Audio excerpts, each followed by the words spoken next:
These data centers need a lot of power to build them and to run them. We know this. This is not new, but what we don't know is how long these queues have become to get new power. Let's take a look at what's going on with some of these folks and some stocks that will benefit from the queues that exist in power generation build. First of all, here is a map of all the overlords that you have to talk to if you want to build power in the United States. California, Texas, and New York, they all have their own. The Midwest has one called MISO. In this blue area over here in the Mid-Atlantic, this is called PJM. Let's take a look at what's going on with requests to those groups. Take a look at this chart for PJM. That's the Mid-Atlantic blue area here. Orange line, that's power requested that people want to build for data centers.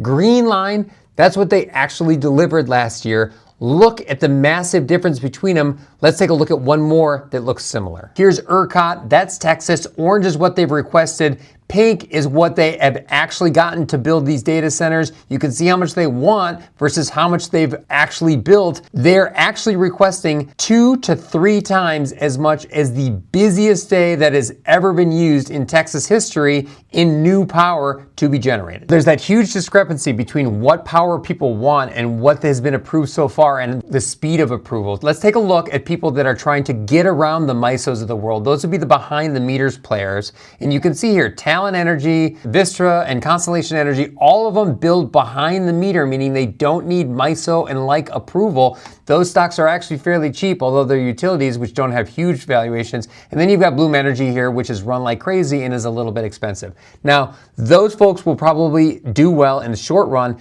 The other folks that'll do well in the long run, as MISO approves all these projects, are folks like GE Vernova, which is run, but is only a 28 forward PE. Vertiv at 50, Eaton at 31, Quanta Services at 51. Those are a little bit more aggressive valuations, but all of those probably have really good long-term prospects, 3, 5, even 7 years, as those huge orange bars finally get approved and finally get built.